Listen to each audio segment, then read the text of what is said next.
Hello everyone, welcome to true IAS. हम लोग बात कर रहे थे overseas citizen of India card holder जो नया नाम आया सिटीजनशिप अमेंडमेंट एक्ट 2015 की वजह से, इसके अंदर क्या क्या मेन प्रोविजंस डाले गए, कौन कौन से चेंजेस करे गए। प्रिंसिपल एक्ट जो कि 2003 का जो अमेंडमेंट एक्ट था सिटीजनशिप से रिलेटेड, तो देखते हैं। Number 1, registration of overseas citizen of India card holder, यानी कि ये वाला पॉइंट सिंपल है। रजिस्ट्रेशन इनकी कैसे होगी, उसका प्रोसीजर देखो। सेंट्रल गवर्नमेंट में, अच्छा ये वाली चीज़ ना आपके लिए, ये वाला चैप्टर किसके लिए बहुत ज़्यादा इंपॉर्टेंट हो सकता है इंटरव्यू में, मेंस में। तो देखो मेंस प्रीलिम्स में तो हर तरह के क्वेश्चन आ सकते हो, तो सबके लिए कॉमन होंगे। अगर आपने अपनी प्रेफरेंस भर रखी है, टॉप पर भर रखी है, तो फिर ये चैप्टर भी चलेगा बहुत ज़्यादा। या कहीं पर भी, या सेकंड या थर्ड नंबर पर अगर इंडियन फॉरेन सर्विस डाल रखा है, तो ये चीज़ आपसे पूछी जा सकती है कि आपको पता तो होना चाहिए कि कम से कम कोई डिस्प्यूट आया, कुछ भी आया, आप एम्बेसी में ट्रेनिंग ले रहे हो, उस टाइम पर अंडर ट्रेनिंग हो, तो पता तो होना चाहिए। ठीक है। सेंट्रल गवर्नमेंट में on an application made in this behalf, central government को किसी पर्सन ने एप्लीकेशन दी कि मैं सर पीआईओ हूँ और मैं ओसीआई कार्ड होल्डर बनना चाहता हूँ, तो वो अपने आप को सबसे पहले रजिस्टर करवाएगा। ऑब्वियस ही बात है। ठीक है। वो रजिस्टर करवाएगा as an overseas citizen of India card holder. याद रखना, पहले हम लोग उसको सिर्फ ओसीआई बोलते थे, वो ओसीआई कार्ड होल्डर के नाम से अपने आपको रजिस्टर करवाएगा। किसको मिल, कैसे बनेगा? जब भी एम्बेसी आएगा या कहीं पर भी कॉन्सुलेट जाएगा, तो क्या बोलेंगे वो वहाँ पर इसका ऑफिसर, कंडीशन क्या है, इसको एक फॉर्म देंगे जिसमें ये सारी बातें लिखी होंगी। Any person of full age and capacity, ये कंडीशन इसको बोला जाएगा, आप पढ़ लीजिए पहले। ये जो फुल एज का और एक फुल कैपेसिटी का जो पर्सन है, जो नागरिक हो किसी भी अन्य देश का, लेकिन वो भारत का नागरिक था एक पर्टिकुलर टाइम पर, या फिर एक कभी भी ऐसे टाइम पर जब से कॉन्स्टिट्यूशन कमेंस हुआ, यानी कि 26 जनवरी 1950 से। दूसरा, जो कि नागरिक हो किसी दूसरी कंट्री का, बट वो एलिजिबल हो, एटलीस्ट नागरिक था नहीं, छोड़ के नहीं गया, ब्रेन ड्रेन नहीं हुआ, वो एलिजिबल हो, एटलीस्ट कभी पहली बार लेना चाहता है भारत की नागरिकता। और एलिजिबिलिटी कंडीशन जब से कॉन्स्टिट्यूशन कमेंस हुआ है उसके बाद से फुलफिल करता हूँ। ये हम सारी ऊपर पढ़ चुके हैं इस चैप्टर के अंदर। जो कि सिटीजन हो दूसरे देश का भी, देख रहे हो ये वाली बात सब में लिखी हुई है, क्योंकि वो दूसरे देश से ही होना चाहिए, पीआईओ ही होना चाहिए, लेकिन वो ऐसी टेरिटरी से बिलोंग करता हो जो भारत का पार्ट बन गई हो आफ्टर 15 अगस्त 1947, तो मिल जाएगा। या वो एक ऐसा बच्चा या पोता या परपोता हो किसी भी ऐसे पर्सन का, देखना, किसी भी ऐसे पर्सन का, ठीक है, ऑफ सच अ और a person who is a minor child of a person mentioned in the clause A और क्लॉज सी, या फिर कहीं पर भी। माइनर चाइल्ड क्या होता है? माइनर चाइल्ड कौन होता है?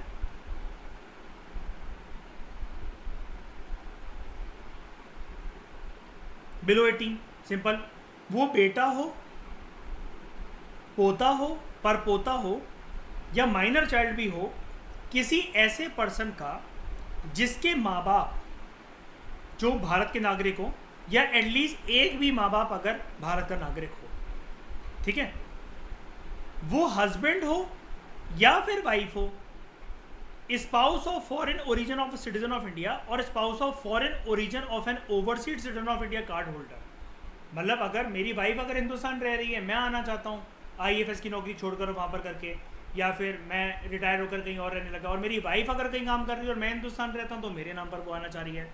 Whose marriage has been registered and subsisted for a continuous period of not less than 2 year, 2 साल तक टिकी हुई होनी चाहिए शादी, immediately preceding the presentation of application. मतलब जब से मैंने एप्लीकेशन उसको दी है, तो मेरी एक तो कोर्ट में रजिस्टर्ड होनी चाहिए शादी, सरकारी कागजों में होनी चाहिए हमारी शादी, और 2 साल के लिए कम से कम वो शादी टिकी रहनी चाहिए। इसलिए जब भी कोई यूपीएससी क्लियर करता है ना, तो वो किसी भी रीति रिवाज से शादी करे, लेकिन सरकार बोल देती है कि आप लोग फॉर अ सेफ साइड, आप लोग सरकारी अफसर हो, यूपीएससी अफसर हो, आप सारे के किसी भी पोस्ट पे फर्क नहीं पड़ता, आप एक बारी कोर्ट में भी अपना नाम रजिस्टर करा कराओ, कोर्ट मैरिज भी कर कराओ।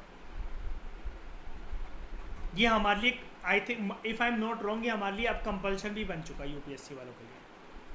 ठीक है, सेंट्रल गवर्नमेंट की सर्विसेज के लिए, बात सिर्फ यूपीएससी की नहीं है, मतलब मुंह से यूपीएससी ही निकलता है मेरे, सेंट्रल सर्विसेज के लिए। ठीक है। नो पर्सन हु और ईदर ऑफ हुज पेरेंट्स और ग्रैंड पेरेंट्स और great grand parents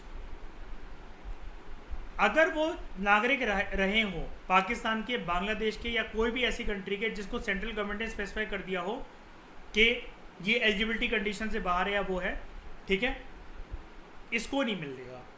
Pakistan Bangladesh वालों को नहीं मिलेगा। कोई भी ऐसी कंट्री जिसको अब डिक्लेयर कैसे करेगी, एनिमी बोल देगी, एनिमी एलियन है ये तो नॉर्मल सी बात है। तो इसके इसमें रजिस्ट्रेशन नहीं होगा। फिर ये फर्स्ट प्रोविजन काफ़ी बड़ा था, ये देखो यहाँ से चलता हुआ है और ये यहाँ पर आके ख़त्म हो गया, ठीक है।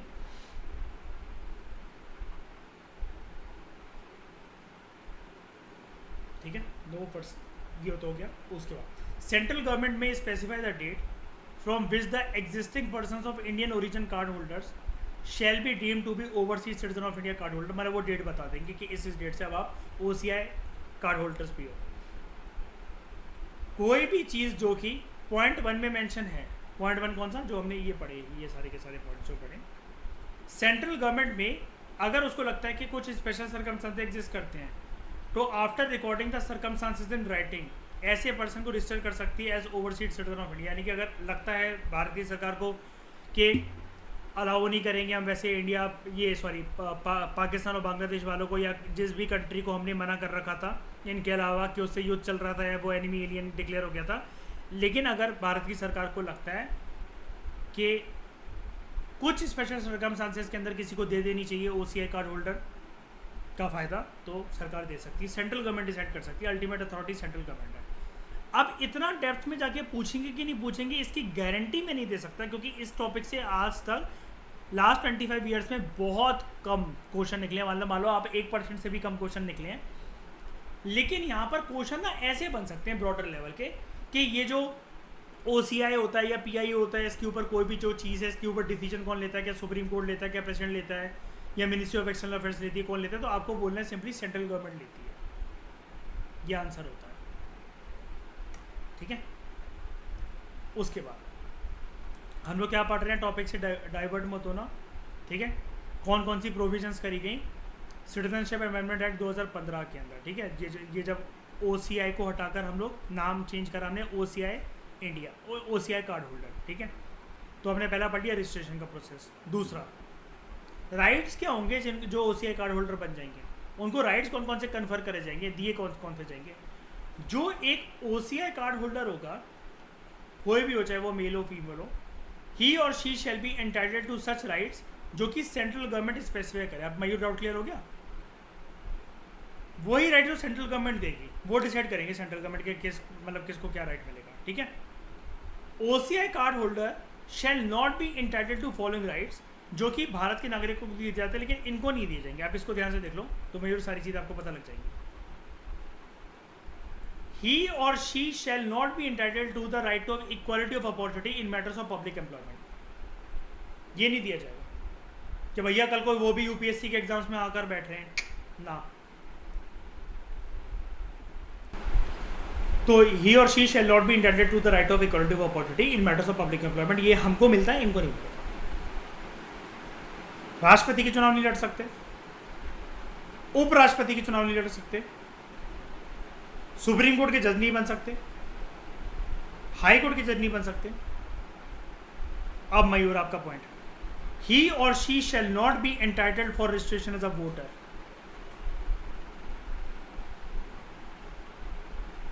ठीक है, very good curiosity Mayur, keep it up, अच्छी बात आपने पूछा था।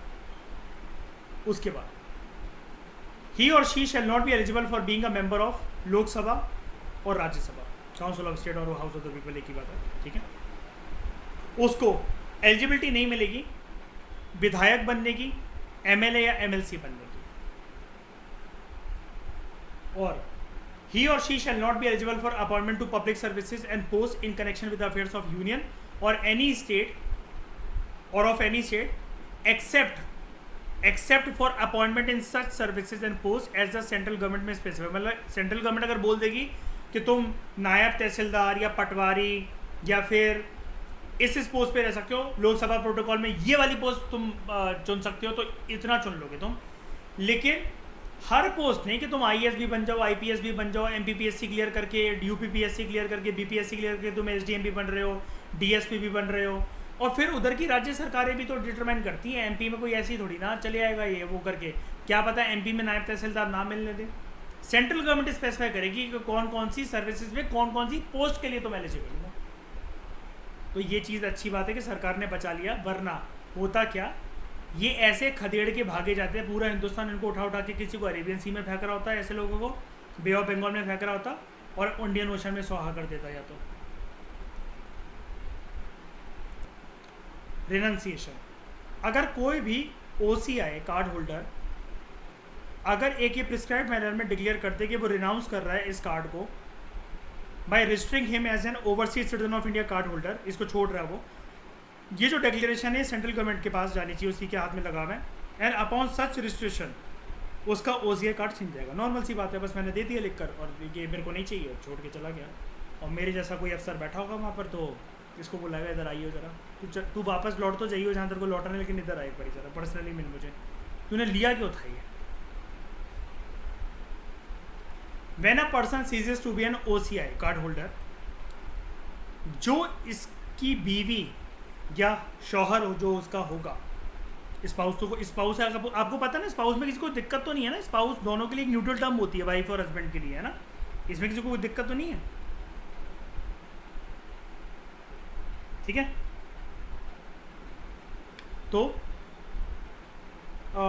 The spouse of foreign origin of that person who has obtained overseas citizen of India card and even minor child of that person registered as an overseas citizen of India card holder shall thereupon cease to be an overseas citizen of India card holder, इनकी भी छिन जाएगी,